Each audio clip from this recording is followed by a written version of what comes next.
Hey guys, welcome back to the channel, and today we're going to be reacting to songs with the most weeks at number 1 since 2000. In the world of pop music, there's a hit, and there's a mega hit. Certain songs don't just climb the Billboard Hot 100, they take over, setting up camp at the top spot, and refusing to leave. In this video, we'll look at songs with the most weeks on number 1 on the Billboard Hot 100 since 2000. Closer by the Chainsmokers and Halsey. Closer took over the charts back in 2016 with one of the catchiest choruses of the 2010s, becoming Kind of interesting to pick number 13. So we started at 13. Why pick a third? Why not make like top 10 or top 25? Like why 13? the breakthrough hit for both the Chainsmokers and Halsey. The Chainsmokers were on the rise in the EDM scene, and Halsey was an indie pop artist with an edgy persona who had a couple of charting singles before that. The song debuted on number 9 on the Billboard Hot 100. It slowly climbed up to number 1 a month later. It became a bona fide hit, and for 12 weeks, it ruled the Billboard Hot 100. The song became one of the biggest EDM hits of all time, and turned Halsey from an underground favorite into a household name. Boom Boom Pow by the Black Eyed Peas. Gotta get that. The Black Eyed Peas had been around for a while, but in 2009, they took their career to a whole new level. As the That's first kind of interesting though. I feel like we didn't really see this song in any other reactions that we did.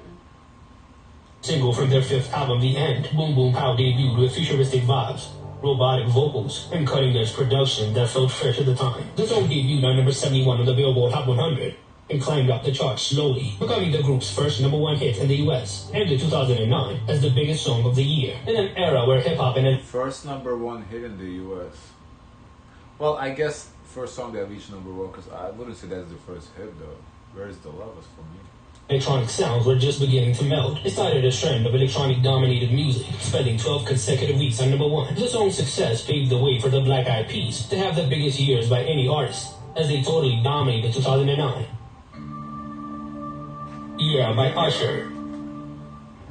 Usher's Yeah, featuring Lil Jon and Ludacris, is a masterclass in blending R&B with crunk, the southern hip-hop style that Lil Jon helped to popularize. Released in 2004, it was an instant hit, exploding on radio stations and dance floors with its infectious energy. What set the song apart was its seamless blend of smooth R&B vocals with a high-energy crunk beat, and of course the Lil Jon. Yeah! 12 weeks on number 1, it became Usher's most iconic song, solidifying his position as an R&B titan. The success of the track all songs at 12 weeks at number 1?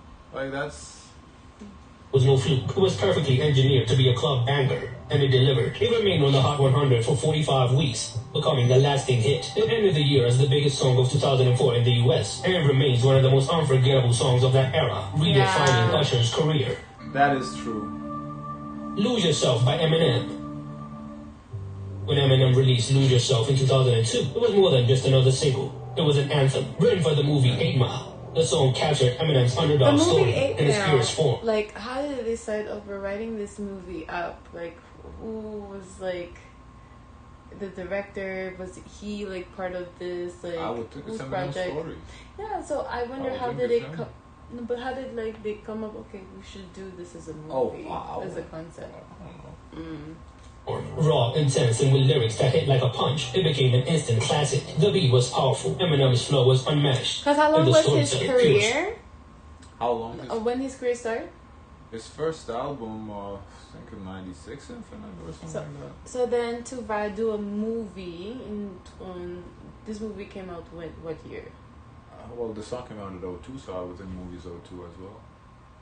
So in that time frame, he decided to do a movie. That's very interesting. Cinematic goal. Lose Yourself held the number 1 spot for 12 weeks, which was groundbreaking for a hip-hop song of the time. 50 Cent has the movie Get Rich or Die Trying. How long was his career, when his career started before the movie? A couple of years ago. Ruling the charts at the end. But 50 Cent does have a unique story. Motherfucker was shot 9 times or survived. Like, how many people could live to tell that, you know? Was that movie, is the Get Rich or Die Trying? Yeah. So did the album come out first or the movie? The album, I believe. The album, and then they said we should do a movie about this. Yeah, I think so. That's really cool.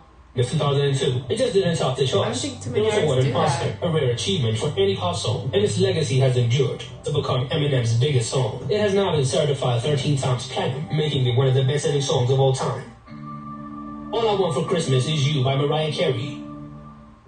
When Mariah Carey released All I Want for Christmas Is You in 1994, no one could have predicted that it would become a holiday classic with such staying power. Unlike many Christmas songs, it wasn't a cover or a traditional carol. It was an original, and it had that unique Mariah Carey magic. It is now the undisputed Christmas classic, timeless and fresh every December. Fast forward 25 years to 2019. Maybe November too. We're about to start hearing it in a couple days. And All I Want for Christmas Is You hit number 1 on the Billboard Hot 100 for the first time, showing the power of holiday nostalgia. Since then, it has now spent 14 cumulative weeks on number 1, and each year, it reclaims its crown as soon as the holiday season begins. The song just gets better with age, and it's why Mariah is known as the Queen of Christmas. Uptown Funk by Mark Ronson featuring Bruno Mars. Uptown Funk by Mark Ronson. Honestly, this song is Bruno Mars' song. I don't even know who Mark Ronson is. With vocals from Bruno Mars, brought a burst of energy to pop music in late 2014. The song has all the elements of a classic funk anthem: the horns, the bass line, and But Bruno's the thing is, infectious with Bruno charisma. Mars, he collabs with like interesting people too. It's not like he has to collab with like another known artist to make a hit. Well, Rosé. What do you mean? Rosé is a known artist. What do you mean? You collab with Rosé. Yeah, no, but he doesn't have to. I was making a point to this artist. We don't know this artist too much, but at this time, Bruno was very popular. Was he? This wasn't like his breakout song? No, Uptown Funk? You think so? I don't know. I don't remember.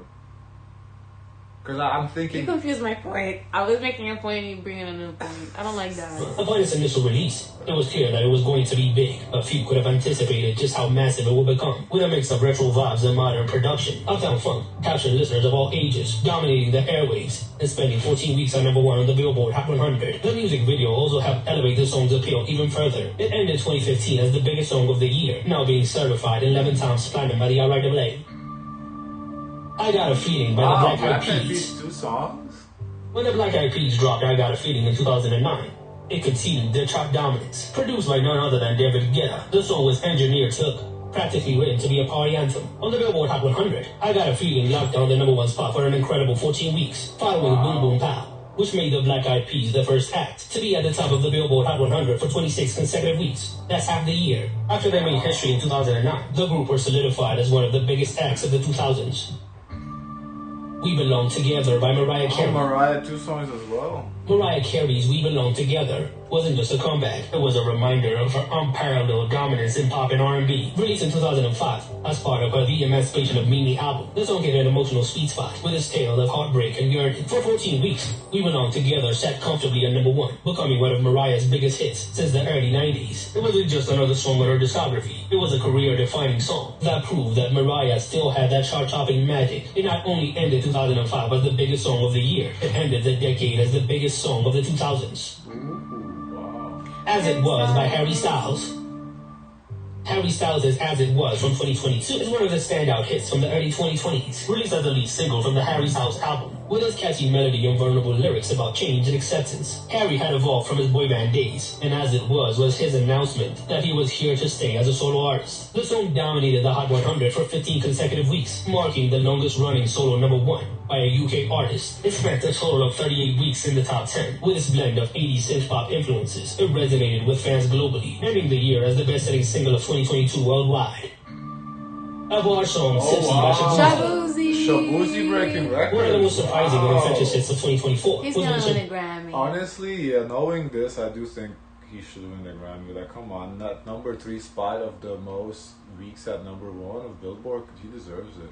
Boozy came out of nowhere with that bar song Tipsy, flipping Jaquan's 2004 hit Tipsy into a viral country-inspired anthem. After grinding in the underground for years, Shabuzi finally got his break after featuring on Beyonce's Cowboy Carter. But it was a bar song that took him to uncharted heights. The song turned him into a household name, making history as the first black male artist to simultaneously chart at number 1 on the Billboard Hot Country Songs and Country Airplay charts. The song also spent an incredible 16th week at number 1 on the Billboard Hot 100 just this past week, so it has every chance of extending.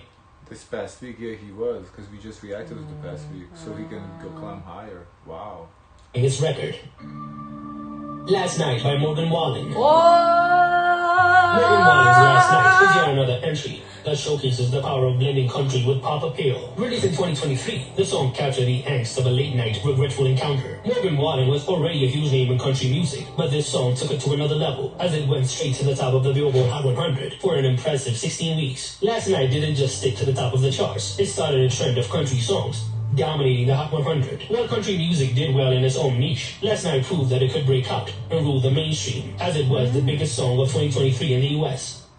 Despacito by Louis Fonsi and Daddy Yankee featuring Justin Bieber. That went crazy. It's hard to imagine 2017 without the infectious reggaeton pop hit Despacito. Initially a hit in Latin charts, Justin Bieber hopping onto the remix, adding English verses, ensured its crossover to the US. Initially, the music video went viral on YouTube, now sitting on an incredible 8.5 billion views. Despacito held on to the #1 spot for 16 weeks, tying the record for the longest reign at the top at the time. The song's success wasn't just a moment, it was a cultural shift that highlighted the influence of Latin music on the mainstream, as the song started the Latin takeover that helped artists like Bad Bunny and J Balvin to become global super. That's true, it did.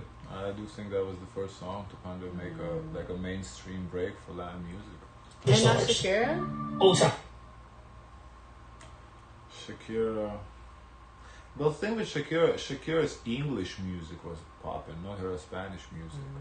I feel like when it comes to Spanish music, it was Despacito. Road by Lil Nas X featuring Billy Ray Cyrus. No list of long reigning chart toppers would be complete without Lil Nas X's Old Town Road, as it still holds the record. What started as a humble SoundCloud release became one of the first songs to go viral on TikTok and helped the song climb to #1 on the Billboard Hot 100. And we cannot forget that whole controversy of the song being kicked off the country charts not only increased its popularity, but the song turned to a phenomenon when Billy Ray Cyrus joined Lil Nas X for the remix, combining trap beats with country themes, helping the song stay at #1 for a further 18 weeks. 19 weeks in total, breaking the record. Old Town Road wasn't just a hit, it was a cultural event that redefined genre boundaries and launched Lil Nas X's career. To this day, it stands as the longest running #1 on the Billboard Hot 100. What do you think? Kind of crazy. That's my baby. Basically, 3 out of top 4 songs are country. That's what tops the list. And you are a new country fan. You're starting to like country like the rest of us. Well, since we've been reacting, we hear these snippets of the songs. I'm like, oh, damn, it's a good song. I go listen to it. It is a good song, Guys, of course, let us know your thoughts. Don't forget to like, comment, and subscribe. Join the Discord. And as always, share as much kindness as possible.